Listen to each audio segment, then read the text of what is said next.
जय हिंद साथियों। आज शुरुआत करते हम दैनिक जागरण न्यूज़पेपर का एनालिसिस करना। आज तारीख है 23 अक्टूबर 2022 और आज का दिन है रविवार। हम विस्तृत विश्लेषण करने से पूर्व एक बार देख लेते कि आज हम किन खबरों को देखने वाले हैं। तो हम सबसे पहली खबर देखेंगे जिसमें हम जानने का प्रयास करेंगे एमएसएमई के बारे में देखेंगे। हम यहाँ पर स्किल इंडिया प्रोग्राम है उसके बारे में देखेंगे और खादी एवं ग्राम उद्योग आयोग के बारे में भी देखने का प्रयास करेंगे। फिर हमारी अगली खबर रहेगी जिसमें हम देखने का प्रयास करेंगे चाइनीज कम्युनिस्ट पार्टी की स्ट्रक्चर को देखेंगे। फिर चाइना की जो गवर्नमेंट है उसका स्ट्रक्चर कैसा होता है उसको समझने का प्रयास करेंगे। फिर हम जम्मू कश्मीर का जो फिजिकल मैप है और जो पॉलिटिकल मैप है उन दोनों की मैप का एनालिसिस करेंगे और देखेंगे कि चर्चा में क्यों बना हुआ है जम्मू कश्मीर। फिर अभिव्यक्ति में आप स्वयं पढ़ने का प्रयास कीजिएगा जिसका टॉपिक है चिकित्सा की उपयोगी पद्धति है आयुर्वेद। तो इसे आप स्वयं पढ़ने का प्रयास कीजिएगा कि किस तरह से आयुर्वेद आने वाले समय में एक मील का पत्थर साबित हो सकता है। तो इसे आप स्वयं पढ़ने का प्रयास कीजिएगा। फिर हम देखेंगे पीएलआई स्कीम के बारे में कि क्या है प्रोडक्शन लिंक्ड इंसेंटिव और किस तरह से ये उत्पादन क्षेत्र में एक महत्वपूर्ण और मील का पत्थर साबित हो रही है और किस तरह से इस योजना के आने से रोजगार है जो मैन्युफैक्चरिंग है उसको बढ़ावा मिल रहा है, इसको देखने का प्रयास करेंगे हम। उसके बाद हम देखेंगे कि चाइना जिस तरह से पाकिस्तान में सीपीईसी का निर्माण कर रहा है उसी तरह से उसने जो चीन Pakistan green corridor, China Pakistan health corridor और चीन पाकिस्तान डिजिटल कॉरिडोर इनके निर्माण की बातचीत चल रही है। तो देखने का प्रयास करेंगे कि क्या है ये कॉरिडोर। फिर हम इटली के मैप का एनालिसिस करेंगे, वहाँ पर जो नई प्रधानमंत्री जो चुनी गई है तो इसके लिए हम जो इटली है उसके फिजिकल मैप का एनालिसिस करेंगे। फिर स्पार्क यानी 13 नंबर पेज पर जो है खबर दे रखी है उसे आप स्वयं पढ़ने का प्रयास कीजिएगा क्योंकि इसे हम एथिक्स से जोड़कर देख सकते हैं कि किस तरह से जो लोग हैं जो उन्होंने अपने जिंदगी में संघर्ष किया और एक अच्छी उपलब्धियां हासिल की हैं तो इसे भी हमें सीखना चाहिए। तो इसे आप स्वयं पढ़ने का प्रयास कीजिएगा। फिर हम देखने का प्रयास करेंगे कि ब्लू फ्लैग क्या है और भारत के किन जो तट है उनको ब्लू फ्लैग मिला हुआ है और इसके क्या मायने हैं मिलने से और इसे कौन जारी करता है, इससे संबंधित खबर को हम देखने का प्रयास करेंगे। फिर हमारी अगली खबर रहेगी जीएसटी जिसमें हम स्पेस टेक्नोलॉजी से संबंधित खबर को देखेंगे। फिर हम देखेंगे कि क्या है प्रोडक्शन लिंक्ड इंसेंटिव, इसके प्रमुख बिंदुओं को देखेंगे, इसकी आवश्यकता को देखेंगे और बड़े स्तर पर इलेक्ट्रॉनिक विनिर्माण के लिए पीएलआई योजना तो इसको देखने का प्रयास करेंगे। फिर हम इटली के मैप का एनालिसिस करेंगे। फिर हम देखेंगे स्पेस एजेंसी यानी जो कमर्शियली बाजार है किसका स्पेस का उसको देखने का प्रयास करेंगे, कुछ इमेजेस से समझने का प्रयास करेंगे। फिर देखेंगे कि ग्लोबल स्पेस इकोनॉमी को समझेंगे कि उसमें किसका कितना योगदान है। फिर हम देखेंगे कि जो स्पेस एजेंसी है इसरो डिपार्टमेंट ऑफ स्पेस है तो उसका स्ट्रक्चर कैसा है, किस तरह से काम करती है, जो स्पेस की जो शाखाएं उनको देखने का प्रयास करेंगे हम। फिर हम देखेंगे कि इसरो ऑर्गेनाइजेशन स्ट्रक्चर उसी को समझेंगे जो अभी हम पहले इमेज में देखी थी। फिर हम देखेंगे न्यू स्पेस इंडिया लिमिटेड के बारे में देखेंगे कि क्या है। फिर हम देखेंगे जो लॉन्च व्हीकल मार्क 3 उसके बारे में देखने का प्रयास करेंगे, जो 23 अक्टूबर 2022 को जो लॉन्चिंग थी इसकी यानी आज इसकी लॉन्चिंग है, इसको देखने का प्रयास करेंगे हम। फिर जो लॉन्च व्हीकल मार्क 3 उसके बारे में कुछ जानकारी को देख लेंगे हम। फिर हम देखेंगे कहाँ से लॉन्च किया जा रहा है, श्रीहरिकोटा से, तो लोकेशन को भी देखेंगे हम। फिर हम एक वीडियो देखेंगे जिसमें हम जो लॉन्च व्हीकल मार्क 3 उससे जो रॉकेट लॉन्च किए जा रहे हैं, जो सैटेलाइट लॉन्च किए जा रहे हैं उनको देखेंगे हम। फिर हम देखेंगे जो ब्लू फ्लैग बीच पूरी, तो हम देखने का प्रयास करेंगे कि जो ब्लू फ्लैग है वो क्या है उसको देखेंगे। फिर हम देखेंगे कि इसके प्रमुख बिंदु क्या है, किन जो तट है उनको दिया गया है, इसके क्या मायने हैं उनको मैप के थ्रू समझने का प्रयास करेंगे। फिर भारत की क्या योजना है ब्लू फ्लैग की ही तरह जिसे BEAMS कहते हैं उसको देखेंगे हम। फिर हम देखेंगे इन्हीं को एक मैप में समझने का प्रयास करेंगे जिन तटों को जो ब्लू फ्लैग मिला हुआ है। फिर हम जो उड़ीसा का जो पूरी तट है उसको देख लेंगे कि किस तरह से उसे मिला हुआ, तो वहाँ का कुछ इमेज के थ्रू देखेंगे कि इसको क्यों दिया गया है। फिर हम देखेंगे चाइना पाकिस्तान इकोनॉमिक कॉरिडोर को उसको देखने का प्रयास करेंगे और जो ग्रीन कॉरिडोर है, डिजिटल कॉरिडोर है, हेल्थ कॉरिडोर है उनको देखने का प्रयास करेंगे हम। और एक अन्य इमेज से समझने का प्रयास करेंगे कि चाइना की जो BRI जो परियोजना है वो क्या है। फिर हम जम्मू कश्मीर है उसका जो पॉलिटिकल मैप है उसका एनालिसिस करेंगे। फिर हम देखेंगे उसी के फिजिकल मैप को जो 2 यूटी में डिवाइड कर दिया गया है जम्मू कश्मीर को, एक लद्दाख यूटी और जम्मू एंड कश्मीर यूटी के अंदर, तो इसको देखेंगे हम। फिर हम देखेंगे कि जो चाइना की जो गवर्नमेंट है उसका स्ट्रक्चर कैसा है उसको देखने का प्रयास करेंगे। फिर वहाँ की जो चाइनीज़ कम्युनिस्ट पार्टी है उसका किस तरह से स्ट्रक्चर उसको देखेंगे हम। फिर हम देखेंगे एमएसएमई को देखेंगे, उसके क्लासिफिकेशन को देखेंगे, फिर जो रिवाइज्ड क्लासिफिकेशन उसको देखने का प्रयास करेंगे। फिर हम स्किल को देखेंगे, फिर स्किल इंडिया को देखेंगे, उसके ऑब्जेक्टिव क्या उसको देखेंगे। फिर स्किल इंडिया को अच्छे से समझने का प्रयास करेंगे। फिर हम देखेंगे खादी विकास और ग्राम उद्योग आयोग के बारे में देखेंगे, इसका उद्देश्य क्या है इसको देखने का प्रयास करेंगे हम। फिर अंत में हम जिन लोकेशन की हम बात करेंगे उनको अंत में हम गूगल मैप में देख लेंगे। तो आइए शुरुआत करते हैं हमारी पहली खबर से। धनतेरस पर बरसी सरकारी नौकरियां, प्रधानमंत्री ने 75,000 युवाओं को सौंपे नियुक्ति पत्र, एक वर्ष में 10 लाख नौकरियां देने का लक्ष्य।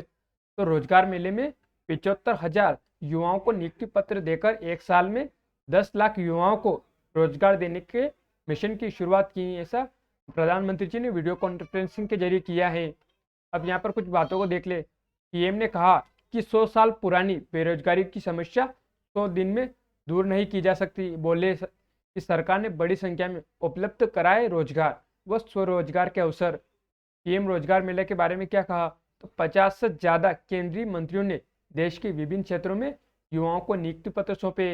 रोजगार मेले में समूह अ, समूह बी और राजपत्रित समूह ब यानी अराजपत्रित व समूह ग श्रेणी की नौकरियां दी गई हैं। यूपीएससी, एसएससी और रेलवे भर्ती बोर्ड के जरिए की जा रही हैं भर्तियां।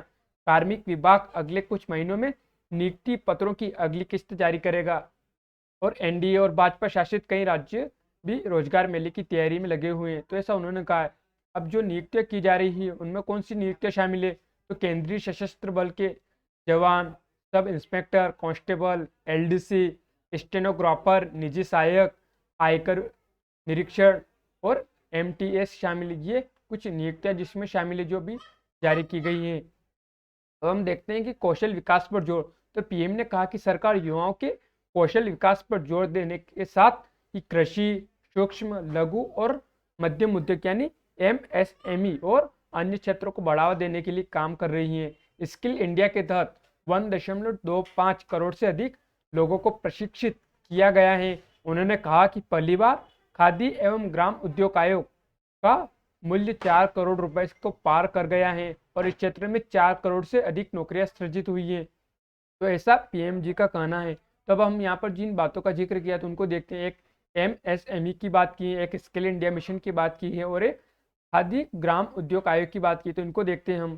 तो ये दिखाया गया है एमएसएमई क्लासिफिकेशन अर्ली जो शुरुआत में कैसी थी और उसके बाद जो संशोधित की गई एमएसएमई की जो क्लासिफिकेशन वो क्या है। तो भाई हम इसको देख लेते हैं। जो इसका कंपोजिट क्राइटेरिया क्या रखा गया है, तो इन्वेस्टमेंट एंड एनुअल टर्नओवर को रखा गया, और जबकि पुराना क्या था, तो पुराने का जो क्राइटेरिया था वो investment in plant and machinery और इक्विपमेंट में जो रखा गया था क्राइटेरिया। अब हमारा जो मेन फोकस है हम इस पे रखेंगे रिवाइज्ड एमएसएमई क्लासिफिकेशन पर। तो इसमें दिखाया गया है ये क्लासिफिकेशन हो गया माइक्रो, स्मॉल, मीडियम और मैन्युफैक्चरिंग एंड सर्विस हो गई है इधर। अब इन्वेस्टमेंट 1 करोड़ से नीचे रहने पर उसे माइक्रो में रखा जाएगा। टर्नओवर 5 करोड़ से नीचे रहना चाहिए। और स्मॉल में क्या है, तो इन्वेस्टमेंट 10 करोड़ से नीचे एंड जो टर्नओवर है वो 50 करोड़ से नीचे रहना चाहिए। मीडियम में इन्वेस्टमेंट 20 करोड़ से नीचे और टर्नओवर है वो 100 करोड़ से नीचे रहना चाहिए, तभी उसे एमएसएमई का दर्जा मिलेगा और उसी के अनुसार उसे जो एमएसएमई की जो सुविधाएं मिलती है वो मुहैया कराई जाएगी। तो ये हो गया एमएसएमई का जो क्लासिफिकेशन है संशोधित। बाकी आप पुराना भी देख सकते हैं कि उसमें जो मेन्यू क्लासिफिकेशन तो यही रहा, मतलब माइक्रो, स्मॉल, मीडियम, उसमें मैन्युफैक्चरिंग इंटरप्राइजेस, सर्विस इंटरप्राइजेस, तो उनके लिए आप देख सकते हैं कि जो अमाउंट था वो कम था, लेकिन अब अमाउंट को बढ़ा दिया गया है। अब हम स्किल को इंडिया को देखते हैं, स्किल इंडिया मिशन को, तो उससे समझे पहले देखिए स्किल क्या है। तो स्किल आप देख पा रहे हैं, इधर नॉलेज हो गया, एडवांस ट्रेनिंग हो गया, growth, ability, experience, training, competence, learning, तो ये सब स्किल के अंदर शामिल किया जाता है। अब जो स्किल इंडिया प्रोग्राम चलाया गया था भारत सरकार के द्वारा, तो उसके उद्देश्य क्या है, तो उसको देखते हैं हम। इस कार्यक्रम से शहरी और अर्ध शहरी नौकरियों पर निर्भरता कम होने की उम्मीद है। यह ग्रामीण भारत में पर्याप्त काम के अवसर प्रदान करके सूक्ष्म, लघु, मध्यम उद्योगों को बढ़ावा और विकसित करेगा। यह भारत में आय के लैंगिक समानता प्राप्त करने का भी प्रयास करेगा। नए कार्यक्रम का उद्देश्य 2020 तक हमारे देश के 500 मिलियन युवाओं को प्रशिक्षण और कौशल विकास प्रदान करना है। यह कार्यक्रम भारतीयों को प्रशिक्षित करने के लिए विशिष्ट कौशल मिशन प्रदान करने के लिए कई विदेशी देशों के साथ विदेशी देशों को लाएगा। रोजगार, शिक्षा प्रणाली, तकनीकी प्रगति के लिए बहुत अच्छा अनुकूल अनुकूल वातावरण बनाया जाएगा इसके तहत, स्किल इंडिया प्रोग्राम के तहत।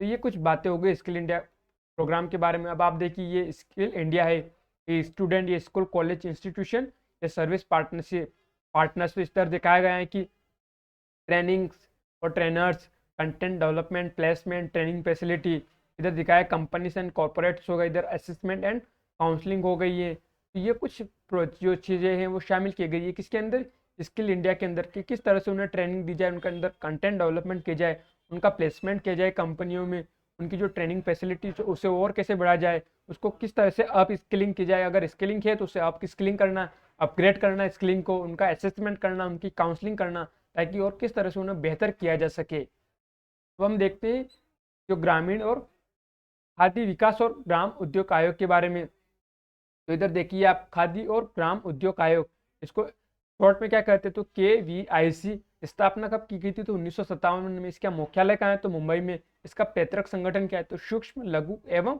मध्यम उद्योग मंत्रालय। अब हम इसके बारे में देखते हैं। तो खादी और ग्राम उद्योग आयोग भारत में खादी और ग्राम उद्योग से संबंधित सूक्ष्म लघु और मध्यम उद्योग मंत्रालय के अंदर आने वाली एक शीर्ष संस्था है, जिसका मुख्य उद्देश्य क्या है, तो ग्रामीण इलाकों में खादी ग्राम उद्योग की स्थापना और विकास करने के लिए योजना बनाना, प्रचार करना, सुविधाएं एवं सहायता प्रदान करना है, जिससे वह आवश्यकता अनुसार ग्रामीण विकास के क्षेत्र में कार्यरत अन्य एजेंसियों की सहायता ले भी सकती हैं। अब इसका हमने मुख्यालय देख लिया, तो कहाँ है, मुंबई में। अब हम इसके बारे में देखते हैं खादी से जो महत्वपूर्ण शब्दावलियां हैं। तो खादी, तो स्वतंत्रता की पोशाक, तो किसने कहा था, तो महात्मा गांधी जी ने कहा था। तो खादी हाथ से काते गए और बुने गए कपड़े को कहते हैं। कच्चे माल के रूप में कपास, रेशम या ऊन का प्रयोग किया जा सकता है, जिन्हें चरखा पर काटकर धागा बनाया जाता है। ये एक पारंपरिक कताई यंत्र है। खादी का 1920 में महात्मा गांधी ने स्वदेशी आंदोलन में एक राजनीतिक हथियार के रूप में भी प्रयोग किया था। अब ग्रामीण उद्योग क्या है, तो उसको देख लेते हैं। ये कोई भी उद्योग जो ग्रामीण क्षेत्र के अंदर स्थित होता है और जहां प्रति कारीगर या जुला निश्चित मुद्रा निवेश 1 लाख रुपए से अधिक नहीं होता है, तो उसे ग्रामीण उद्योग में शामिल किया जाता है। निश्चित मुद्रा निवेश को आवश्यकता अनुसार भारत की जो केंद्रीय सरकार है वो परिवर्तित करती रहती है। अब हम देखते हैं कि जो आयोग है उसके उद्देश्य क्या है। तो आयोग के 3 प्रमुख उद्देश्य हैं। पहला उद्देश्य क्या है, तो सामाजिक उद्देश्य। सामाजिक उद्देश्य के अंदर क्या है, तो ग्रामीण क्षेत्र में रोजगार उपलब्ध कराना। दूसरा आर्थिक उद्देश्य क्या है, तो बेचने योग्य सामग्री प्रदान करना। और तीसरा व्यापक उद्देश्य क्या है, तो लोगों को आत्मनिर्भर बनाना और एक सुदृढ़ ग्रामीण सामाजिक भावना का निर्माण करना। तो ये आयोग के उद्देश्य हो गए। इस तरह से हमें ये खबर देखनी थी। तो बढ़ते हम अगली खबर पर। चीन में कम्युनिस्ट पार्टी की बैठक से निकाले गए पूर्व राष्ट्रपति हु जिनताओ, तो इसे GS2 अंतर्राष्ट्रीय संबंध से जोड़कर देख सकते हैं। चीन में सत्तारूढ़ कम्युनिस्ट पार्टी ऑफ चाइना का महासम्मेलन शनिवार को नाटकीय अंदाज में संपन्न हुआ। पूर्व राष्ट्रपति हु जिनताओ को मीडिया के सामने ही जबरन बैठक से बाहर निकाल दिया गया है। तो यहाँ पर अब जो ये खबर है इसमें पॉलिट ब्यूरो के बारे में बात की गई, स्टैंडिंग जो स्थायी समिति उसके बारे में बात की गई। तो हम इनको देखते हैं कि क्या है ये सब चीज़ें। तो पहले हम देखते हैं कि जो स्ट्रक्चर है चाइनीज कम्युनिस्ट पार्टी का, उसको देख लेते हैं कि उसका स्ट्रक्चर क्या है। तो यहाँ पर दिखाया होगा द CCP यानी Chinese communist party has 92 million members, about 6.6% of China population. अब यहाँ पर आप इसका स्ट्रक्चर को देखिए तो सबसे नीचे क्या हो जाता है, तो सबसे नीचे हो जाता है नेशनल पार्टी कांग्रेस, यानी जो इसके सदस्य है उनको चुना जाता है किसके लिए, NPC के लिए। फिर कितने मेंबर दिखाए गए, तो 2300 डेलीगेट्स को दिखाया गया है। और जिसका जो कन्वेंस है वो कब होता है, तो हर 5 साल में होता है। अब जो ये नेशनल पार्टी कांग्रेस है ये किसको चुनेगी, तो ये सेंट्रल कमेटी को चुनेगी। अब कितने मेंबर को चुनती है, तो 380 मेंबर को चुनती है। अब जब सेंट्रल कमेटी बन गई तो सेंट्रल कमेटी किसको चुनेगी, तो ये पॉलिट ब्यूरो को चुनेगी। कितने मेंबर को, तो 25 मेंबर को चुनेगी। अब इसके अंदर क्या हो जाएंगे, पॉलिट ब्यूरो के अंदर तो स्टेट लीडर्स हो जाएंगे, minister of government bodies that report to the NPC। अब यहाँ पर दिखाया गया है कि जब पॉलिट ब्यूरो के सदस्य चुन लिए 25 मेंबर्स, अब ये किसको चुनेंगे, तो पॉलिट ब्यूरो स्टैंडिंग कमेटी है उसको चुनेंगे। कितने मेंबर, 7 मेंबर। और उसके ऊपर होता है जनरल सेक्रेटरी, जिसे प्रेसिडेंट ऑफ चाइना भी कह सकते हैं। ये कौन है, तो शी जिनपिंग है। तो ये इस तरह से इसका स्ट्रक्चर होता है चाइनीज कम्युनिस्ट पार्टी का। तो आप देख पा रहे होंगे कि अब ऊपर जैसे जैसे बढ़ती जाएंगी तो इसकी जो पावर है वो भी बढ़ती जाएगी, और नीचे जो पॉपुलेशन है, जनसंख्या है, वो ज़्यादा बढ़ती जा रही है, तो इसका बेस ये बड़ा हो गया है। अब आप देख पा रहे होंगे, इधर सेक्रेटरी को दिखाया गया है, पॉलिट ब्यूरो स्टैंडिंग कमेटी, और एक पॉलिट ब्यूरो को दिखाया गया है, लीडिंग स्मॉल ग्रुप्स को दिखाया गया है, central committee, national party Congress. तो ये किसका स्ट्रक्चर होता है? ये चाइनीज कम्युनिस्ट पार्टी, उसका स्ट्रक्चर हो जाता है। अब चाइना की जो गवर्नमेंट है उसका स्ट्रक्चर को देखते हैं, तो आप देख पा रहे होंगे, ये प्रेसिडेंट हो गया, ड्यूल ऑफिस हो जाता है, ये general secretary of the CCP यानी चाइनीज कम्युनिस्ट पार्टी। अब आप देखिए पीपल्स पॉलिटिकल कंसल्टेटिव कॉन्फ्रेंस हो गई, जो अपर हाउस यानी एडवाइजरी हो गया है। नेशनल पीपल्स कांग्रेस हो गई, जिसमें मेंबर्स को दिखाएं, ये लोअर हाउस हो जाता है। अब इसी के नीचे आ जाता है स्टेट काउंसिल आ जाता है, सुप्रीम पीपल कोर्ट्स आ जाता है, फिर स्टेट मिलिट्री कमीशन आ जाता है, फिर स्टेट मिलिट्री कमीशन के नीचे आ जाता है पार्टी सेंट्रल मिलिट्री कमीशन, और इसी के नीचे आता है पीपल्स लिबरेशन आर्मी। तो ये इसका एक स्ट्रक्चर हो जाता है, किसका? जो चाइना की जो गवर्नमेंट है उसका स्ट्रक्चर हो जाता है। तो इस तरह से हमें ये खबर देखनी थी। तब बढ़ते हम अगली खबर पर। जम्मू कश्मीर में ईसाई बने वाल्मीकि समुदाय को भी मिलेगा आरक्षण, तो विरोध शुरू। तो फैसले को विहिप बजरंग दल, सनातन धर्म सभा और एकजुट जम्मू ने अनुचित बताया। तो प्रशासन ने 15 जातियों और वर्गों को अन्य सामाजिक जाति वर्ग में किया शामिल। तो ये चर्चा का कारण हो गया कि जम्मू कश्मीर चर्चा में क्यों बना हुआ है। तब हम जम्मू कश्मीर है उसके मैप का एनालिसिस करते हैं। तो ये जम्मू का मैप हो गया। अभी जम्मू कश्मीर ये वाला इतने क्षेत्र, क्योंकि जम्मू कश्मीर जो 2019 में जो अधिनियम लाया गया था उसके तहत इनको दो केंद्र शासित में डिवाइड कर दिए गए, एक लद्दाख यूटी और एक जम्मू कश्मीर यूटी में। अब जो हम बात करें वो जम्मू कश्मीर यूटी की बात करें, तो इसमें आप देखिए, तो श्रीनगर हो गया, ये जम्मू हो गया है, जो महत्वपूर्ण चर्चा में भी बने रहते हैं। तो इसके कुछ महत्वपूर्ण जो शहर राज्य उनको देखिए, आपकी जो अंदर जिले हैं उनको देखिए। तो ये मुजफ्फराबाद, ये पुंछ, ये मीरपुर, ये राजौरी, ये जम्मू वाला हो ही गया है, कठुआ, डोडा, किश्तवाड़, अनंतनाग, कुलगाम, बडगाम, ये श्रीनगर, और ये बांडीपुर हो गए। तो ये कुछ महत्वपूर्ण इसके कुछ महत्वपूर्ण जिले हो गए। इसके अलावा आप इसको हाईवे को भी देख सकते हो, तो ये दिखाया गया है कि राष्ट्रीय राजमार्ग 44, जिस पर ये श्रीनगर हो गया इधर, यानी यहाँ बारामूला से आ रहा है, श्रीनगर से होते हुए, रामबन से होते हुए, उधमपुर से होते हुए, जम्मू कश्मीर से होते हुए आ रहा है। ये कौन सा हाईवे हो जाता है? तो ये 44वां हाईवे हो जाता है। अब हम फिजिकल मैप को देखते हैं जम्मू कश्मीर के, तो आप देख पा रहे होंगे, ये वुलर लेक हो गई, ये डल लेक हो गई, श्रीनगर के पास में अवस्थित है, झेलम नदी पर अवस्थित है। तो झेलम नदी को आप देख पा रहे होंगे, ये किशन गंगा हो गई है, जम्मू कश्मीर वाला क्षेत्र देख लिया, पीर पंजाल रेंज हो गई है। इसके अलावा आप देखिए चेनाब नदी, ये तावी रावी हो गई है, चेनाब हो गई, ये भी हमने देखी है। इसकी सीमाओं को देखिए, हिमाचल प्रदेश से लग रही है, इधर पाकिस्तान हो गया, ये लद्दाख हो गया है। इधर आप देखिए पंजाब से भी इसकी सीमा लग रही है। क्या आप देखिए धौलाधर रेंज अवस्थित हो गई है, जो जम्मू कश्मीर और हिमाचल प्रदेश में फैली हुई है। तो इस तरह से हमें इसके फिजिकल मैप को देखना है। इसके अलावा आप और भी चीज़ों को देख सकते हैं यहाँ पर। अब बढ़ते हैं अगली खबर पर।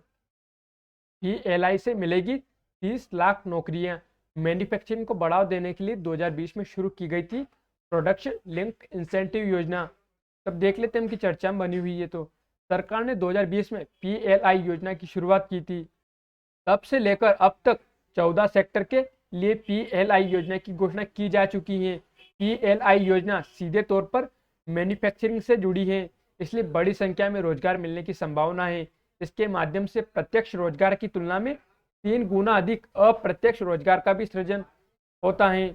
वित्त वर्ष 24-25 से लगभग सभी सेक्टर को PLI स्कीम पर काम शुरू हो जाएगा, और उसके बाद से रोजगार सृजन में काफ़ी तेजी आएगी। तो ये PLI के बारे में हो गए। अब हम और भी चीज़ों को देख लेते हैं PLI से संबंधित। अभी हमने देख लिया कि चर्चा में क्यों बनी हुई। तो सरकार द्वारा घरेलू विनिर्माण को बढ़ावा देने के लिए शुरू की गई PLI यानी प्रोडक्शन लिंक इंसेंटिव योजना का विस्तार शीघ्र ही और भी क्षेत्रों में किया जाएगा। अब इसके प्रमुख बिंदुओं को देखते हैं हम कि प्रमुख बिंदु क्या है। तो PLI एक आगत उन्मुख यानी आउटपुट ओरिएंटेड योजना है, जिसमें निर्माता उत्पादक यदि किसी सामान का उत्पादन करता है तो उसे केवल प्रोत्साहन यानी इंसेंटिव राशि का भुगतान किया जाएगा। इस योजना के अंतर्गत 5 से 7 वर्षों के लिए नगद प्रोत्साहन राशि दी जाएगी, जिसमें सभी उभरते हुए यानी सनराइज महत्वपूर्ण क्षेत्रों को शामिल किया जाना शामिल है। इन विनिर्माण क्षेत्रों में ऑटोमोबाइल, नेटवर्किंग उत्पाद, खाद्य प्रसंस्करण, उन्नत रसायन विज्ञान और सोलर पावर सिस्टम आदि शामिल है। इसकी आवश्यकता क्यों पड़ी गई तो उसको देखते हैं। तो सनराइज सेक्टर उभरते हुए क्षेत्र हैं, लेकिन उन्हें प्रारंभिक चरण में सहायता और समर्थन की आवश्यकता हो सकती है। PLI योजना के तहत निर्यात आधार यानी एक्सपोर्ट बेस को विभिन्न क्षेत्रों में विकसित किया जा सकता है। आपूर्ति श्रृंखला में विविधीकरण यानी डाइवर्सिफिकेशन इन सप्लाई चेन के लिए विश्व में लगातार मांग बढ़ रही है, जिसमें भारत एक प्रमुख प्रतिभागी बन सकता है। भारत को एक विनिर्माण केंद्र बनाने के दृष्टिकोण से सरकार द्वारा मोबाइल फोन यानी इलेक्ट्रॉनिक विनिर्माण के लिए PLI योजना शुरू की गई थी, जिसका विस्तार फार्मा उत्पादों यानी फार्मा प्रोडक्ट और चिकित्सा उपकरण यानी मेडिकल इक्विपमेंट के क्षेत्र में तक भी किया गया है।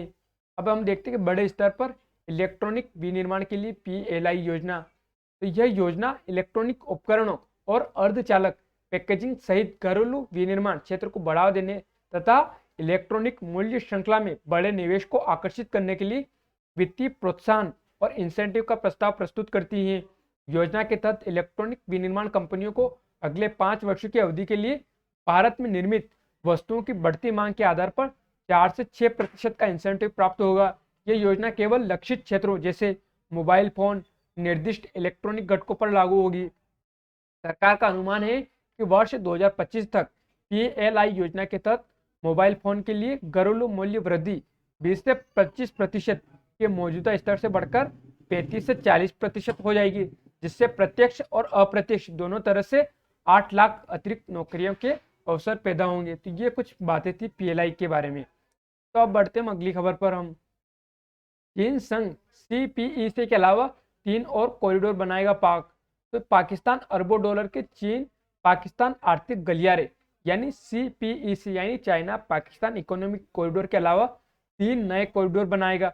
बीजिंग में एक कार्यक्रम में चीन में पाकिस्तान के राजदूत हक ने कहा कि 3 नई परियोजनाओं चीन पाकिस्तान ग्रीन कॉरिडोर यानी CPGC यानी चाइना पाकिस्तान ग्रीन कॉरिडोर, दूसरा है चाइना पाकिस्तान हेल्थ कॉरिडोर यानी जिसे CPEC कहते हैं, और चाइना पाकिस्तान डिजिटल कॉरिडोर यानी चाइना पाकिस्तान डिजिटल कॉरिडोर हो ही गया है। तो ये 3 कॉरिडोर और बनाए जाने का प्रस्ताव है कौन, चाइना और पाकिस्तान मिलकर। तो न्यू इंटरनेशनल अखबार ने शनिवार को एक रिपोर्ट में बताया कि जो CPGC यानी चाइना पाकिस्तान ग्रीन कॉरिडोर है वो कृषि, पर्यावरण और खाद्य सुरक्षा और हरित विकास में मदद करेगा, जबकि चाइना पाकिस्तान हेल्थ कॉरिडोर है वो चिकित्सा क्षेत्र में दक्षता हासिल करने में मदद करेगा। और तीसरा है चाइना पाकिस्तान डिजिटल कॉरिडोर, ये पाकिस्तान के IT उद्योग को बढ़ावा देने देगा। रिपोर्ट में ऐसी मतलब जो अखबार था उसमें ऐसी बातें कही गई हैं। तो अब हम इन खबर को देख ही क्यों रहे, क्योंकि जैसा कि हमें पता है कि जो CPEC है वो एक तरह से इलीगली है, क्योंकि हमारे जो क्षेत्र है उस पर इसको बनाया गया है। तो ये आप देखिए यहाँ पर मैप में, जैसे पाक ऑक्यूपाइड कश्मीर है तो ये हमारा क्षेत्र, लेकिन पाकिस्तान और चाइना ने मिलकर गैर कानूनी तरीके से या इलीगली तरीके से इस पर जो CPEC उसका निर्माण किया गया है। तो अब ये जो तीनों कॉरिडोर और लाने जाने वाले हैं तो ये कहाँ पर लाए जाएंगे, तो सीधी सी बात इसी क्षेत्र से होकर निकलेंगे। तो ये हमारे देश के लिए अखंडता और क्षेत्रीय संप्रभुता के लिए एक चुनौती भी बना हुआ है कि किस तरह से हम इन क्षेत्रों को जो परियोजना है उसको रोकें और यहाँ से जो पाकिस्तान के द्वारा जो आतंकवादी समर्थित जो गुट है उनको यहाँ से किस तरह से बाहर निकाले। तो ये हमारे लिए चुनौती बना हुआ है। अब ये पाकिस्तान जो चाइना है वो इस तरह की योजनाएं क्यों शुरू कर रहा है, तो आप इस इमेज को देखिए। तो इस इमेज से आप देख पाएंगे कि जो चाइना के लिए पाकिस्तान इतना महत्वपूर्ण क्यों है। तो आप देख पा रहे होंगे कि अगर अभी जो CPEC अगर उसके रूट को बंद कर दिया जाए, ये इसको यहाँ से मान लीजिए कि चाइना है वो हमारा जो क्षेत्र है POK यानी जिस पर पाकिस्तान ने कब्जा कर रखा, अगर उससे जो CPEC उसको हटा दी जाए तो चाइना है उसको अगर इधर अफ्रीका या जो मिडल ईस्ट जाना है तो उसको इतना लंबा रूट कवर करना पड़ेगा। तो उसके लिए ये महत्वाकांक्षी योजना इसलिए महत्वपूर्ण है क्योंकि उसको इतना लंबा रूट न मतलब ट्रेवल करके सीधा सा यहीं से वो अरब सागर में पहुंचा जाए यानी इंडियन ओशन तक अपनी पहुंच को बढ़ाए। तो इसीलिए उसके लिए महत्वाकांक्षी योजना है, इसलिए वो और भी नई नई योजनाएं ला रहा ताकि किस तरह से पूरी तरह से पाकिस्तान है उसको पंगु बना दे और उस पर पूरी तरह से जो चाइना को निर्भर कर दे। तो इसलिए उसकी ये योजना है। अब आप देखिए चाइना पाकिस्तान इकोनॉमिक कॉरिडोर, तो इसी तरह ग्रीन कॉरिडोर लाया जाएगा, इकोनॉमिक कॉरिडोर लाया जाएगा, हेल्थ कॉरिडोर है उसको लाया जाएगा। तो ये उसकी योजना है किसकी, चाइना की, ताकि किस तरह से पूरी तरह से जो चाइना मतलब पाकिस्तान है उसको चाइना की गिरफ्त से निकलने ना दी जाए। अगर निकल गया तो उसकी जो पूरी योजना है बेल्ट एंड रोड इनिशिएटिव उस पर पानी फिर जाएगा। तो इसलिए चाइना के लिए पाकिस्तान महत्वपूर्ण हो जाता है और भारत विरोध कर रहा है, क्योंकि ये हमारी क्षेत्रीय अखंडता और संप्रभुता के लिए खतरा बना हुआ है, क्योंकि हमारे क्षेत्र में हमारी अनुमति के बिना ही जो निर्माण कार्य है उसको किया जा रहा है। तो आप देख पा रहे होंगे यहाँ पर जो BRI है उसको दिखाया गया है, ये मेरीटाइम सिल्क रूट को दिखाया गया है। तो ये उसकी योजना यानी बेल्ट रोड इनिशिएटिव, उसी के पार्ट एक सिल्क रोड हो जाता है और एक मेरीटाइम रूट हो जाता है। इन दोनों को मिलाकर ही BRI का निर्माण होता है। तो आप देख पा रहे होंगे एक इंफ्रास्ट्रक्चर योजना है, एक कनेक्टिविटी योजना है, ताकि चाइना चाहता है कि मिडल ईस्ट पर अफ्रीका तक अपनी पहुंच कैसे बनाई जा सके, यूरोप तक अपनी पहुंच कैसे बनाई जा सके। तो इसके लिए वो जो रूट है, जो पुराना रूट था सिल्क रूट, उसी का पुनर्निर्माण करके उसका विस्तार कर रहा है। तो ये चाइना की महत्वाकांक्षी योजना है। तो बढ़ते हैं अगली खबर पर। मेलोनी ने इटली की प्रधानमंत्री के रूप में ली शपथ। तो जॉर्जिया मेलोनी ने शनिवार को इटली की प्रधानमंत्री के रूप में शपथ ली। उन्होंने प्रेसिडेंशियल पैलेस में इटली के राष्ट्रपति ने शपथ दिलाई है। तो अब देख लिया कि चर्चा में क्यों बना हुआ है। तो अब इटली की मैप को देखते हैं हम। तो ये इटली का मैप हो गया। अब इसकी सीमाओं को देखिए, उधर मोनाको हो जाता है जिससे इसकी सीमा नहीं लग रही है। अभी तो देखिए फ्रांस से इसकी सीमा लग रही है, स्विट्जरलैंड से इसकी सीमा लग रही है, ऑस्ट्रिया से इसकी सीमा लग रही है, स्लोवेकिया से इसकी सीमा लग रही है। तो ये कुछ कंट्री जिससे इसकी सीमा लग रही है। अब इसको देखिए 2-3 सी के बीच में अवस्थित है। तो एक एड्रियाटिक सी और एक टेरिनियन सी, इन दोनों के बीच में अवस्थित है। उसके अलावा आप इसको देखिए, इसके दक्षिण में क्या जाता है, तो इधर आयोनियन सी जाता है, ये मेडिटेरियन सी में अवस्थित है। इसके कुछ महत्वपूर्ण क्षेत्रों को देखिए, तो ये सार्डिनिया हो जाता है, ये सिसिली हो जाता है। इसके अलावा आप ये देखिए, ये एप्लेशियन, माफ कीजिए एप्लेशियन नहीं, अपेनिस, तो इसके बीच में एक माउंटेन अवस्थित हो जाती है। इसके उत्तर में क्या है, तो आल्पस जो माउंटेन्स है वो अवस्थित है। किन देशों के बीच में अवस्थित है, तो इधर स्विट्जरलैंड हो जाता है, इधर ऑस्ट्रिया हो जाता है और इधर इटली हो जाता है, इनके बीच में अवस्थित है। इसकी महत्वपूर्ण नदी को आप देखिए, तो ये पो नदी हो जाती है, जो फ्रांस से होते हुए इटली से होते हुए जो एड्रियाटिक सागर है या गल्फ ऑफ वेनिस से वहाँ जाकर गिर जाती है। तो आप देखिए वेनिस शहर हो जाता है। इसके अलावा आप देखिए जो पो नदी उसके किनारे कौन से शहर अवस्थित है, तो तुरीन, और इसके उत्तर में मिलान शहर है और इसके उत्तर में ही आल्पस है। इधर देखिए आल्पस से एक नदी आ रही है, एडी के रिवर्स होते हुए जब आती हैं तब ये लेक गार्डिगा यहाँ पर अवस्थित है, फिर ये आती है आगे तो एड्रियाटिक सी में जाकर गिर जाती है। आप देखिए सेन मारिनो शहर देश हो जाता है, इसके बीच में अवस्थित है वेटिकन सिटी। अब वेटिकन सिटी कौन सी नदी के किनारे अवस्थित है, तो टाइबर रिवर से उसके किनारे अवस्थित है। कहाँ जाकर गिर रही है, तो टेरिनियन सी में जाकर गिरती हैं। उसके अलावा इसके कुछ महत्वपूर्ण शहरों को देखिए, तो फ्लोरेंस हो जाता है, बोलोगोना हो जाता है, ये रोम हो जाता है, ये नेपल्स हो जाता है। उसके अलावा आप और भी शहरों को देखिए, जैसे इसलिए हमने अभी देखा ये माउंट एटना हो गई है। उसके अलावा अभी सार्डिनिया को हमने अभी देखा है, कोर्सिका देखिए ये फ्रांस का हो जाता है। तो ये कुछ महत्वपूर्ण शहर हो जाते हैं इसके, क्योंकि इतिहास में हम पढ़ते हैं तो हमको ये पढ़ना पड़ता है सिसिली के बारे में, सार्डिनिया के बारे में, नेपल्स के बारे में, वेटिकन सिटी यानी रोम के बारे में पढ़ना पड़ता है, इधर ऑस्ट्रिया के बारे में पढ़ना पड़ता है। इस तरह से हमें इसको देखना है इस खबर को, क्योंकि यहाँ से प्रीलिम्स पर्सपेक्टिव से प्रश्न बन सकते हैं। अलावा आप और भी देख सकते हैं, इधर बोस्निया एंड हर्जेगोविना हो गया है, या क्रोएशिया हो गया, स्लोवेनिया हो गया है। तो इस तरह से इस खबर को देखिए, ये माल्टा चैनल हो गया, इसके दक्षिण में माल्टा है, वो देश अवस्थित है, जिसकी राजधानी क्या होगी, तो वेलेटा इसकी राजधानी हो जाती है। अब ये स्टेट ऑफ सिसिली को दिखाया गया है, तो किसके बीच में अवस्थित है, तो इधर जो मेडिटेरियन सी, ये तो पूरा ही क्षेत्र हो जाता है। अब ये टेरिनियन सी और ये यहाँ पर माल्टा चैनल, इनके बीच में ये स्टेट ऑफ सिसिली अवस्थित है। ये ट्यूनिशिया हो जाता है, ये अफ्रीका के देश हो गए, अल्जेरिया, ट्यूनिशिया, ट्यूनिस इसकी राजधानी हो जाती थी ट्यूनिशिया की। उसके अलावा आप और भी क्षेत्रों को देखिए, यहाँ पर इस्तांबुल को दिखाया गया है, ये मेजिना स्टेट को दिखाया गया है यहाँ पर, ये आयोनियन सी हो गया है, अभी हमने देखा इसको। ये गल्फ ऑफ, ये टारंटो को दिखाया गया है, ये टारंटो के नाम पर रखा गया है टारंटो। इस तरह से हमें इसके मैप को देखना है। तब बढ़ते हैं अगली खबर पर। ओडिशा के पुरी में स्थित गोल्डन बीच को लगातार तीसरे वर्ष ब्लू फ्लैग बीच के रूप में मान्यता दी गई है। समुद्र तट पर पर्यटकों के अनुकूल स्नान सुविधाओं और बेहतर बुनियादी ढांचे ने गोल्डन बीच को फिर से यह प्रतिष्ठित सम्मान दिलाया है। पुरी के गोल्डन बीच को पूरे देश में स्नान के अनुकूल समुद्री तट के उदाहरण के रूप में प्रस्तुत किया गया है।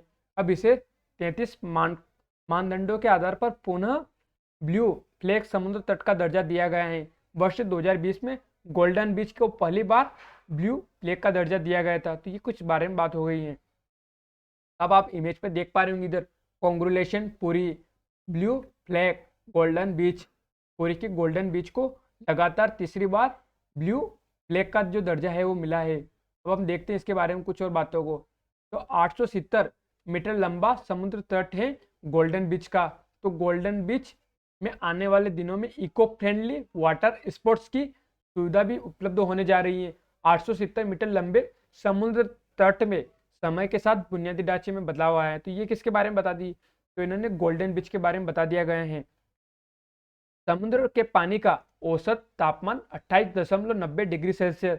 तो समुद्र के पानी का औसत तापमान 28.90 डिग्री सेल्सियस होता है, जबकि 1 लीटर समुद्र की जो पानी है उसमें औसतन 29.58 ग्राम नमक होता है। तो 1 लीटर समुद्र का जो पानी उसमें कितना ग्राम नमक होता है, तो 29.58 ग्राम। और जो समुद्र का पानी है उसका औसत टेम्परेचर कितना होता है, तो 28.90 डिग्री सेल्सियस होता है। अब ब्लू फ्लैग के बारे में देखते हैं। तो ब्लू फ्लैग समुद्र तट एक इको टूरिज्म मॉडल है जो पर्यटकों को स्वच्छ पानी, सुविधाएं और सुरक्षित वातावरण और क्षेत्र के सतत विकास के रूप में चिन्हित करता है। प्रमाणन डेनमार्क स्थित फाउंडेशन फॉर एनवायरमेंटल एजुकेशन द्वारा दिया गया है। 1985 में फ्रांस में शुरू किया गया था और 1987 में यूरोप और 2001 से यूरोप के बाहर के क्षेत्रों में भी जो ये ब्लू फ्लैग है वो दिया जाने लगा है। अब इसके जो मानदंड है उनको देखते हैं। तो 33 कड़े मानदंड है समुद्र तटों के लिए। इनमें 4 शीर्ष है पर्यावरण, शिक्षा व सूचना, दूसरा है नहाने के पानी की गुणवत्ता, और तीसरा है प्रबंधन व संरक्षण, और चौथा है सुरक्षा एवं सेवाएं। तो ये कुछ 4 जो महत्वपूर्ण इसके सूचकांक वो है। अब इसके मैप में आप देखिए, तो अभी हम जिसकी गोल्डन बीच की बात करें तो वो कहाँ पे, तो ये उड़ीसा में। तो आप देख पा रहे होंगे यहाँ पे इमेज में। उसके अलावा आप देखिए आंध्र प्रदेश में हो गया है, जिन्हें मतलब जो भारत की जो ब्लू फ्लैग बीच है उनको जो मिला है, उनकी बताया गया है कि कौन कौन से बीच है उनको मिला हुआ। तो आंध्र प्रदेश में देखिए तो ऋषिकोंडा हो गया है। इधर आप देखिए अंडमान निकोबार में तो राधानगर हो गया है। इधर पुडुचेरी में देखिए तो ईडन हो गया है। कोवलम कहाँ हो गया, तो तमिलनाडु में हो गया है। कापाट कहाँ हो गया, तो केरल में हो गया है। लक्षद्वीप में देखिए तो बांगाराम हो गया है। इधर कर्नाटक में देखिए तो पुडुपुत्री हो गया है। गोवा में मीरापुर बीच हो गया है। महाराष्ट्र में भोगेव हो गया है। दीव में गोगला हो गया है। और गुजरात में कौन सा हो गया, तो शिवराजपुर जो बीच है उसको जो ब्लू फ्लैग का दर्जा मिला है। इस तरह से आप देख पा रहे होंगे यहाँ पर जो दिखाया गया है कि स्पेन ने बरकरार रखा अपना खिताब।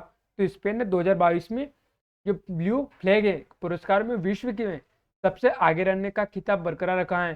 तुर्की में 551 ब्लू फ्लैग से सम्मानित साइट है। तो ये कुछ बारे में बात हो गई है। अब हम इसके बारे में और चीज़ों को देखते हैं। तो ये आप देख पा रहे होंगे उड़ीसा का जो बीच है पूरी वाला वो दिखाया गए हैं ब्लू फ्लैग। अब यहाँ पे भारत का जो ध्वज है वो दिखाया गया है, और ये जो ब्लू फ्लैग है उसको दिखाया गया है।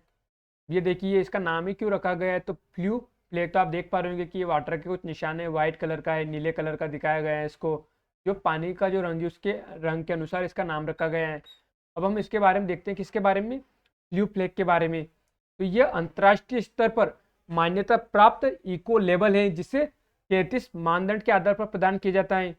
इस मानदंड को 4 प्रमुख शीर्ष में विभाजित किया गया है। तो आप देख पा रहे होंगे जो 4 प्रमुख शीर्षक कौन से हैं, तो पर्यावरण, शिक्षा और सूचना, दूसरा है स्नान के पानी की गुणवत्ता कैसी है, तीसरा है पर्यावरण प्रबंधन कैसा है, और चौथा है समुद्र तटों पर संरक्षण और सुरक्षा सेवाएं कैसी हैं।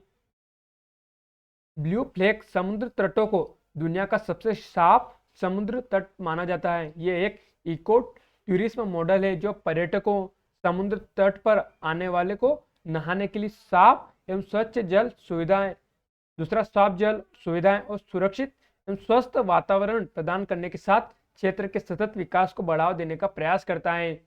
अब यह प्रतिष्ठित सदस्यों जैसे संयुक्त राष्ट्र पर्यावरण कार्यक्रम, संयुक्त राष्ट्र विश्व पर्यटन संगठन और डेनमार्क स्थित NGO foundation for environment education और international union for conservation of nature से गठित एक अंतर्राष्ट्रीय जूरी द्वारा प्रदान किया जाता है।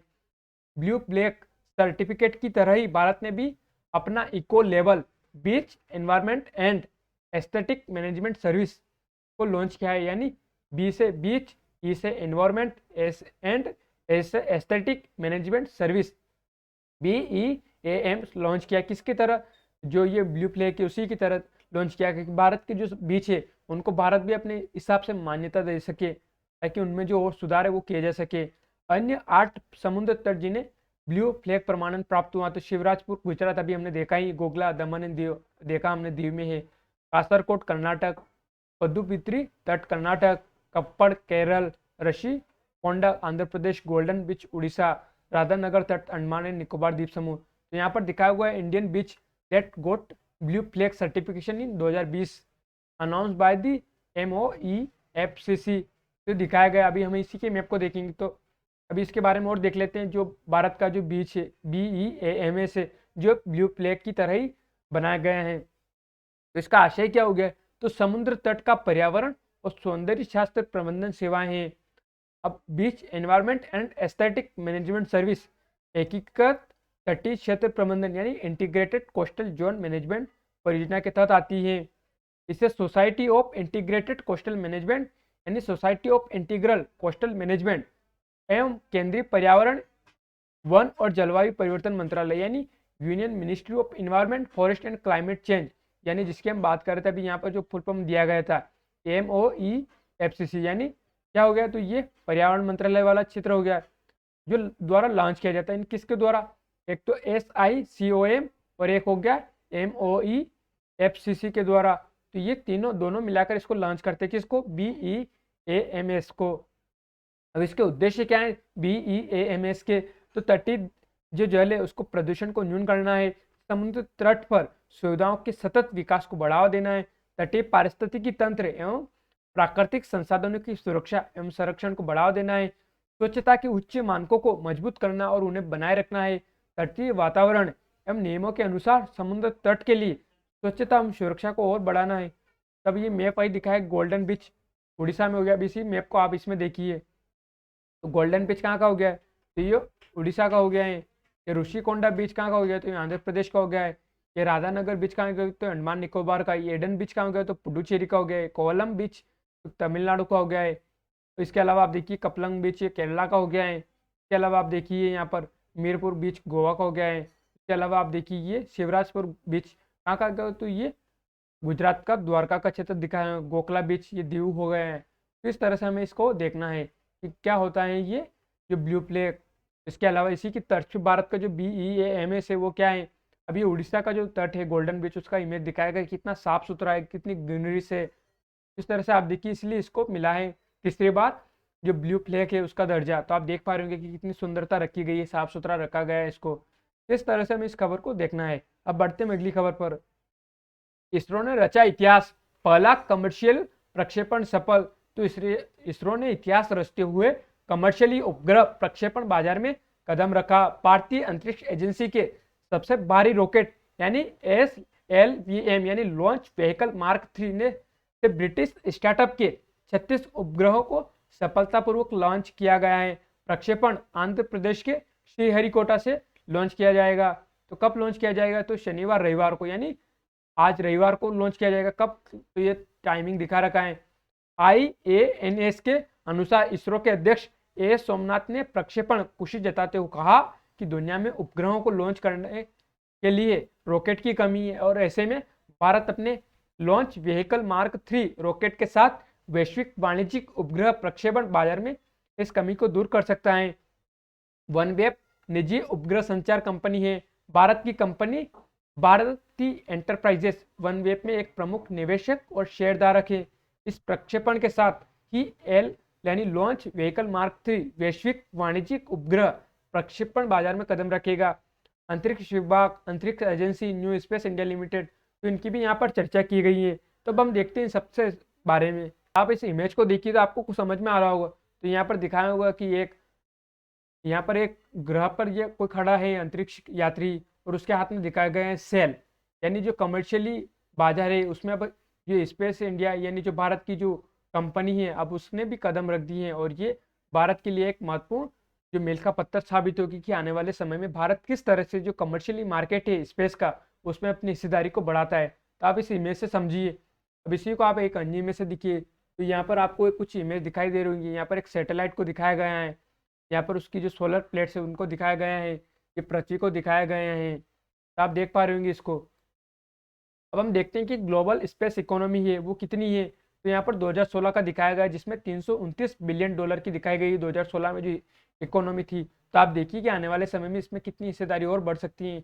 अब यहाँ पर दिखाया गया है कि नॉन यूएसए गवर्नमेंट इन्वेस्टमेंट तो कितना है 10%, और यूएसए गवर्नमेंट का स्पेंडिंग देखी तो 13% है। यानी जो यूएसए की गवर्नमेंट है वो स्पेस इकोनॉमी में बहुत ज़्यादा मतलब निवेश कर रही है। उसके अलावा आप देखिए इधर कमर्शियली स्पेस एक्टिविटीज़ का देखिए तो कितना 77% योगदान है। यानी अब भारत को देखना है कि भारत की जो स्पेस एजेंसियां हैं वो आने वाले समय में अपनी हिस्सेदारी को वो कितने तरीके से बढ़ा सकती है। आप यहाँ पर इमेज में देखिए तो यहाँ पर यूएसए गवर्नमेंट का दिखाया गया है और नॉन यूएसए गवर्नमेंट है, तो भारत को भी इसमें शामिल कर लिया है। यानी भाई भारत की जो हिस्सेदारी वो बहुत ही कम है। और एक समय ऐसा आना चाहिए जब भारत का भी लिखा रहा है इधर साइड में कि भारत की जो गवर्नमेंट है उसका स्पेंडिंग इतना है। अब आप देख पा रहे हो कि यहाँ पर भारत की कोई गिनती नहीं की जा रही, यानी 10% के अंदर ही जो यूरोपियन स्पेस एजेंसी है, चाइना की है, रशिया की, उन सबको शामिल कर लिया गया है। अब यहाँ पर दिखाया गया है commercially infrastructure and support industry तो कितनी 126 बिलियन डॉलर की दिखाया गया है। Commercially space product and services तो 126 बिलियन डॉलर। तो ये उसकी मतलब दिखाया गया है कि कितना हिस्सेदारी है। तो इसका सोर्स क्या है, तो space foundation the space report 2017 के अनुसार। तो आप देख पा रहे होंगे यहाँ पर कि आने वाले समय में इसका कितना बड़ा मार्केट है। अब हमने यहाँ पर जो डिपार्टमेंट ऑफ स्पेस की बात की है, इसरो की बात की है, तो उनकी जो एजेंसियाँ एंट्रिक्स की बात की है, तो इन सबको देख लेते कि उनका ऑर्गेनाइजेशन कैसा है। तो आप देख पा रहे होंगे सबसे ऊपर क्या हो गया, तो प्राइम मिनिस्टर हो गया, उसके नीचे क्या जाता है स्पेस कमीशन आता है, उसके नीचे डिपार्टमेंट ऑफ स्पेस आता है। आप डिपार्टमेंट ऑफ स्पेस के ही नीचे इसरो आता है, इधर एंट्रिक्स आ गया है। इसके अलावा आप देख पा रहे होंगे इधर फिजिकल रिसर्च लेबोरेटरी आ जाता है। उसके अलावा इधर नेशनल एटमॉस्फेरिक रिसर्च लेबोरेटरी आ जाता है। फिर NESAC का हो गया north eastern space application centre हो जाता है। फिर SCL का हो जाता है तो सेमी कंडक्टर लेबोरेटरीज हो जाता है। फिर IIST का मतलब हो जाता है Indian institute of space science and technology हो जाता है। इसरो यानी इंडियन स्पेस रिसर्च ऑर्गेनाइजेशन हो गया। ये एंट्रिक्स हो गया है जो एक कॉर्पोरेशन लिमिटेड यानी एंट्रिक्स कोऑपरेशन लिमिटेड हो गया है। उसके अलावा आप देखिए ये विक्रम साराभाई स्पेस सेंटर हो गया है। इसके अलावा आप देखिए LPS यानी लिक्विड प्रपल्शन सिस्टम सेंटर हो जाता है। आप इसको देखिए HDSC यानी सतीश धवन स्पेस सेंटर हो गया है। उसके अलावा आप ISAC को देखिए तो इसरो सैटेलाइट सेंटर हो जाता है। SAC को देखिए तो स्पेस एप्लीकेशन सेंटर हो जाता है। NRSC को देखिए तो नेशनल रिमोट सेंसिंग सेंटर हो जाता है। तो इस तरह से आप देखिए इन चीज़ों को समझिए कि क्या क्या चीज़ें हैं ये। अब IIRIS को देखिए तो ये Indian institute of remote sensing हो गया। तो ये इसरो के नीचे आते हैं सारी चीज़ें। इस तरह से हम इसको देखना। अब इसी को आप देखिए तो दिखाया गया इसरो ऑर्गेनाइजेशन स्ट्रक्चर, तो प्राइम मिनिस्टर हो गया, फिर स्पेस कमीशन आ जाता है, फिर उसके नीचे आ जाता है डिपार्टमेंट ऑफ स्पेस, उसी के नीचे एंट्रिक्स NSIL इन स्पेस और इसरो आ जाता है। तो ये इसका स्ट्रक्चर रहता है। अब इनके बारे में हम देख लेते हैं। तो पहले देख लेते हैं कि जो एंट्रिक्स और NSLI है वो क्या है। तो दोनों क्या हो गए, तो पब्लिक सेक्टर यूनिट्स हो गई है। जो एंट्रिक्स के बारे में बात करें तो एंट्रिक्स क्या हो गए, तो ये एक इसरो की जो कमर्शियली शाखा हो जाती है, जो क्या करती है कि जो फॉरेन कस्टमर रहते हैं या जो विदेशी कस्टमर रहते हैं उनके साथ डील करती है। किससे संबंधित, तो सैटेलाइट से संबंधित और लॉन्च व्हीकल से संबंधित डील करती हैं। अब NSIL के बारे में देख लेते हैं। यानी NSIL का फुल फॉर्म क्या आ गया, तो न्यू स्पेस इंडिया लिमिटेड। तो ये क्या हो गई, एक पब्लिक सेक्टर यूनिट्स हो गई है। अब ये क्या करती है, ये इसरो की जो कमर्शियली आर्म हो जाती है। अब इसका जो प्राइमरली रिस्पॉन्सिबिलिटी यानी जो प्राथमिक उद्देश्य क्या है कि जो इंडिया की जो इंडस्ट्री है जो स्पेस से संबंधित है उनकी जो क्षमता है उसको किस तरह से बढ़ाई जा सके, उनकी क्षमताओं को और किस तरह से इंक्रीज किया जा सके, ताकि आने वाले समय में जो वो अपनी हिस्सेदारी है कमर्शियली मार्केट में उसको बढ़ा सके। इन स्पेस, अब इन स्पेस क्या करती है, तो ये एक परमिट और एक रेगुलेट करने का काम करती है। किसको, प्राइवेट सेक्टर की जो इंडस्ट्री है स्पेस से संबंधित है उनको रेगुलेट करने का काम करती है। नेशनल नोडल एजेंसी इसके लिए जो प्राइवेट सेक्टर है उनके लिए उनको प्रमोट करने का भी काम कौन करती है, तो इन स्पेस करती है। और इसरो के बारे में तो हम जानते ही है इंडियन स्पेस रिसर्च ऑर्गेनाइजेशन और बाकी अदर्स बॉडीज हो जाती हैं। उसके अलावा हम जो इंडियन स्पेस एसोसिएशन है उसके बारे में भी देख लेते हैं। अब ये क्या हो गई, तो ये एक इंडस्ट्री बॉडी हो गई है। ये क्या काम करती है, तो ये जो इंडियन स्पेस इंडस्ट्री है उसको और जो ग्लोबल इंडस्ट्रीज है जो इसके क्षेत्र में स्पेस के क्षेत्र में काम करी है तो उनसे जो टेक्नोलॉजी है जो निवेश है वो हमारे देश में जो इंडियन स्पेस इंडस्ट्री उसमें लाने का काम करती है। तो कौन करती है? तो इंडियन स्पेस एसोसिएशन ये कार्य करती है। अब न्यू स्पेस इंडिया लिमिटेड है, तो उसके बारे में देख लेते हैं कि ये क्या है। अभी हमने जो NSI के बारे में देखा, यानी जो NSIL, तो ये क्या हो गई? एक पब्लिक सेक्टर यूनिट की इंटरप्राइजेस हो गई, यानी PASU हो गई है। ये अंतरिक्ष विभाग की एक नई वाणिज्यिक शाखा के रूप में इसको शामिल किया गया, यानी एक कमर्शियली आर्म के रूप में शामिल किया गया है। किसकी? डिपार्टमेंट ऑफ स्पेस की। तो अब इसके बारे में क्या बताया गया है कि व्यावसायिक रूप से भारत की अंतरिक्ष शक्ति का दोहन करने के लिए इसका निर्माण किया गया है। दूसरा है कि ये क्या करेगी? तो इसके द्वारा इसरो अनुसंधान एवं विकास के लाभों का दोहन करने के लिए जो इसका निर्माण किया गया, जो इसरो जो रिसर्च एंड डेवलपमेंट करता है, तो उसका किस तरह से बेनिफिट लिया जा सके, उसका किस तरह से दोहन किया जा सके, तो उसके लिए न्यू स्पेस इंडिया लिमिटेड है, उसकी जो स्थापना की गई थी।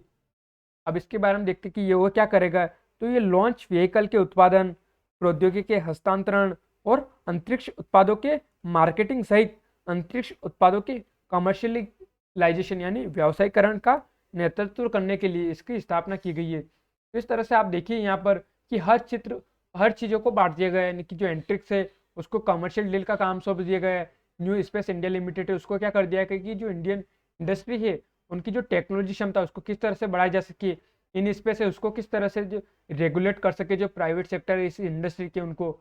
और इस पे इसरो क्या होगा? तो ये रिसर्च एंड डेवलपमेंट का काम करता है स्पेस के क्षेत्र में। तो आप देख पा रहे होंगे कि सारा काम डिवाइड कर दिया ताकि दक्षता है उसको बढ़ाई जा सके। अब हम देखते हैं लॉन्च व्हीकल मार्क 3 के बारे में। तो आप देख पा रहे होंगे इसको रॉकेट को। अब आप देखिए जो लॉन्च व्हीकल मार्क 3 है, अब वो वन वेब की जो 14 दिखाया गया है इधर। अब डेट एंड टाइमिंग दिखाई दे 23 अक्टूबर 2022 12:07 AM। उसके अलावा लॉन्च व्हीकल तो ये दिखाई दिया लॉन्च व्हीकल मार्क 3 हो गया। पेलोड तो 36 वन वेब की सैटेलाइट हो गए। इसके मास दिखाए गए। कस्टमर कौन हो गया? तो वन वेब हो गया है। इसका इंजेक्शन ऑर्बिट को दिखाए गए हैं, जो लोअर अर्थ ऑर्बिट को दिखाए गए हैं। लॉन्च साइट कौन सी होगी? तो श्रीहरिकोटा इंडिया हो गई है। तो ये उसके बारे में होगा। अब ये जानकारी वापस उसी के बारे में दी गई लॉन्च व्हीकल मार्क 3 के बारे में। इसकी साइज दिखाए गए हैं, इसका स्टेज दिखाए गए हैं। अब इसमें दिखाए गए अपर स्टेज, कोर स्टेज और बूस्टर स्टेज। तो आप देख पा रहे होंगे इधर भारत लिखा गया है लॉन्च व्हीकल मार्क 3, ये लिख रखा है यहाँ पर। ये सॉलिड बूस्टर हो गया है। ये C3C25 स्टेज हो गया है। इसके अलावा ये फायरिंग स्टेज हो गई सबसे ऊपर वाले भाग पर। अभी आप देख पा रहे इसकी स्टेज को दिखाया गया है। तो इस तरह से आप इसे देखिए, समझिए और अच्छे से।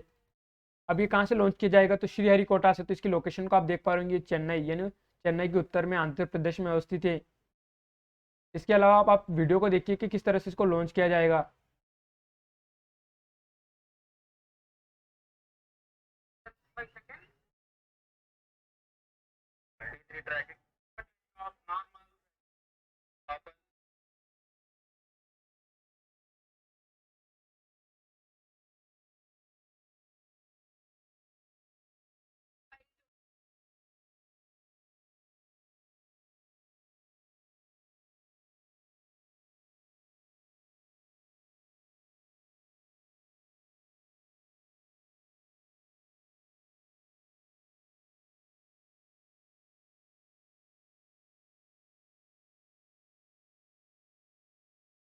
तो ये शनिवार और रविवार की बात की गई थी कि उस समय लॉन्च कर देंगे, तो इसको शनिवार का दिखाया गया है।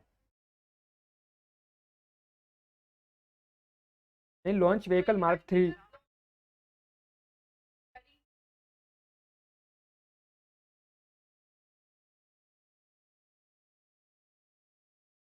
तो ये कहाँ का दिखाया गया? तो ये ट्वीट किया गया था दूरदर्शन नेशनल का। तो यहाँ पर दिखाया गया ISRO launch vehicle mark 3 M2, यानी one web India one mission from Satish Dhawan space centre SHAR Sriharikota. तो ये हमने अभी देख ही लिया है। तो ये साइट से लिया गया था। तो अब हमारा जो एनालिसिस है वो तो यही समाप्त होता है। अब हम इन सबको गूगल मैप में देख लेते हैं। हम सबसे पहले चलते हैं इटली। तो ये अरब सागर हो गया, ये अदन की खाड़ी हो गई, लाल सागर हो गया, स्वेच कैनाल हो गई, ये भूमध्य सागर हो गया, ये इटली का मैप हो गया है।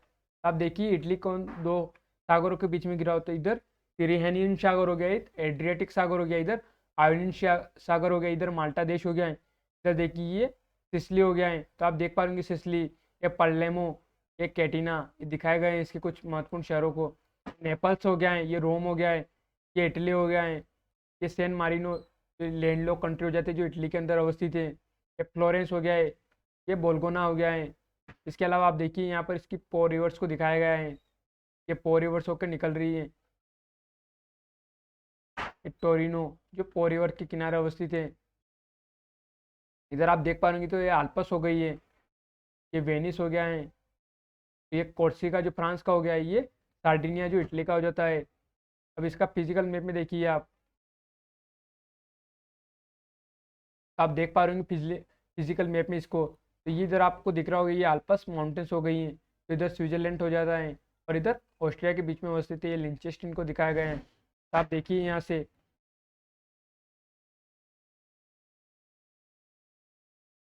तो ये लेक आपको जो लेक गार्डा दिखाई दे रही होगी, ये लोम्बार्डिया। ये नदी को देखिए, ये एक रिवर से निकल रही है यहाँ से। मीना मिन सीओ रिवर्स को दिखाया गया है यहाँ पर। अब पो रिवर्स को देखिए आप, ये पो रिवर्स हो गए, आप देख पा रहे होंगे।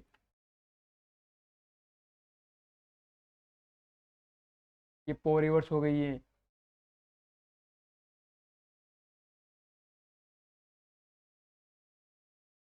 आप देखिए जाके कहाँ गिरेगी, तो ये एड्रियाटिक सागर में जाके गिरेगी।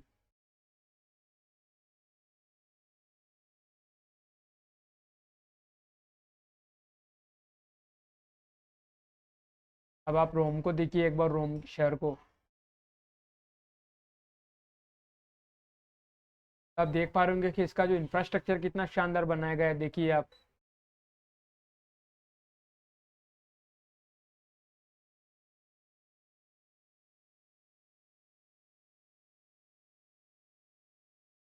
थ्री व्यू में देखिए आप, तो आपको दिख रहा होगा कि कितना शानदार गूगल इमेज ने लिया हुआ है यहाँ से इमेज।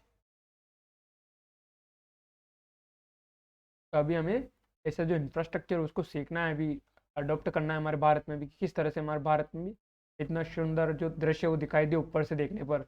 अब यहाँ से कोई भी अगर इसके बारे में देखेगा तो इससे क्या है कि उसके दिमाग में एक छवि बनेगी कि कितना सुंदर जो यहाँ का इंफ्रास्ट्रक्चर बनाया गया है, तो वो यहाँ पर घूमने की इच्छा रखेगा। अब भारत में हम देखेंगे तो वहाँ पर हमारे जो इमेज है वो अच्छे नहीं आते, क्वालिटी भी अच्छी नहीं है। दूसरा है कि जो ढांचागत बनाए गए वो भी एक अच्छे नहीं दिखते, जिसकी वजह से क्या है कि इमेज बनती है कि जो शहर है वो गंदे है। तो इसलिए जो टूरिज्म की संभावना है वो भी कम हो जाती है। तो आप देखिए कि अगर लोग घूमने जाएंगे तो पहले गूगल मैप में देखेंगे कि कितना अच्छा शहर है, तो फिर उनकी इच्छा भी होगी कि हाँ चले घूमने। तो आप देख पा रहे होंगे यहाँ पर, देखिए आप समझिए कि आपको भी कितना अच्छा लग रहा होगा ये देखने के बाद,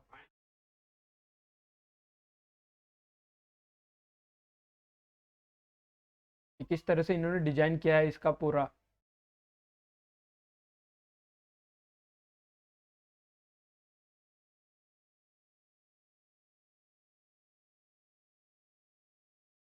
अब हम चलते हैं श्रीहरिकोटा चलते हैं। ये स्वेज कैनाल से वापस चलेंगे हम। आप देख पा रहे ये स्वेज कैनाल को दिखाया, पोर्ट सहित हो गया है, ये मिस्र के अंदर हो गया है, ये इस्माइल हो गया है। और ये पोर्ट्स जो स्वेज है वो दिखाई है, ग्रेटर बिटर लेक हो गई है, जो स्वेज कैनाल के अंदर ही अवस्थित है। ये स्वेज हो गया है, ये रेड सी हो गया है।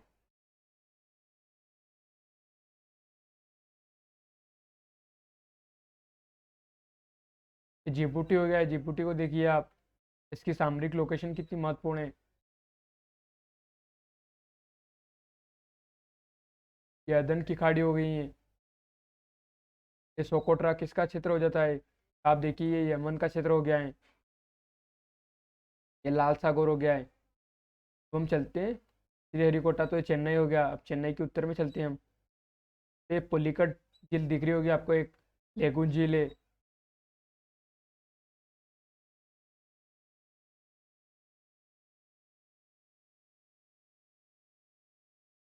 ये श्रीहरिकोटा आपको दिख रहा होगा, पुलिकट है कि उसके ऊपर आ जाइए। सतीश धवन अंतरिक्ष केंद्र को देखिए आप, ऊपर से देखने का प्रयास कीजिए इसको।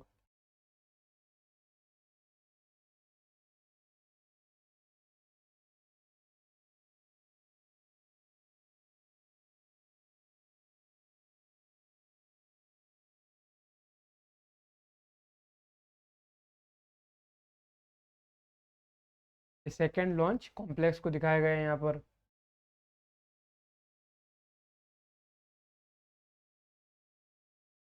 सतीश धवन केंद्र हो गया, इसे आप देखिए।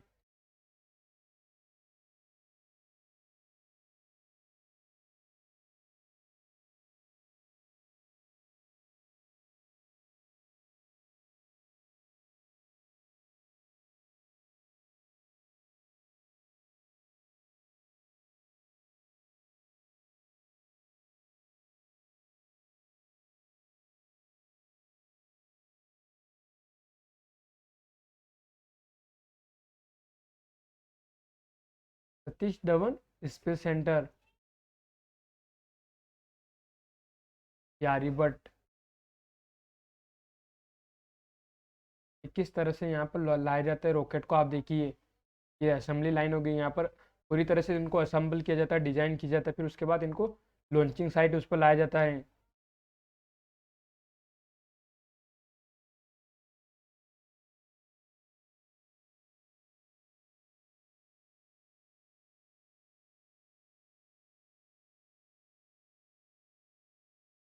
Satish Dhawan space centre Sriharikota. देखिए किस तरह से असेंबल हो रहा है। ये SLV-C39 को दिखाया गया है, किस तरह से असेंबल हो रहा है, तो आप देख पा रहे होंगे यहाँ पर सैटेलाइट को दिखाया गया है।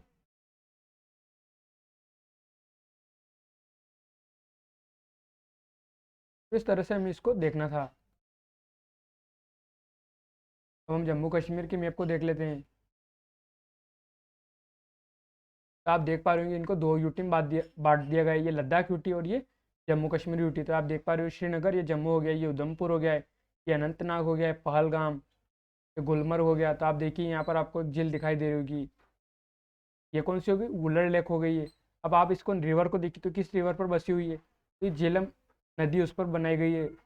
अब आप इसको देखिए डल झील हो गई है, यहाँ पर जो श्रीनगर है वो अवस्थित है। तो आप देखिए ये अंचल लेक भी हो गई है और ये डल झील, ये दोनों यहीं पर श्रीनगर के किनारे अवस्थित हैं।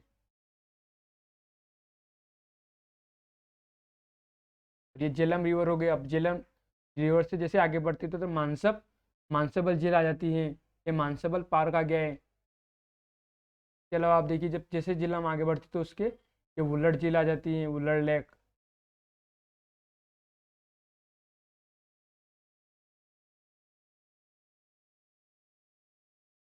तो ये आप देख पा रहे होंगे। अब इसको फिजिकल में देखिए, आप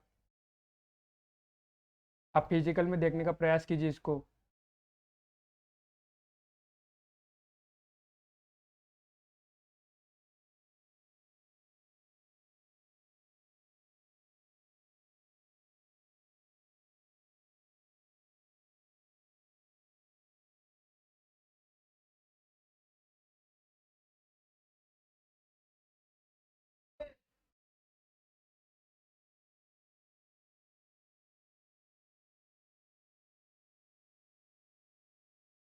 इस तरह से हमें इसके मैप को देखना है।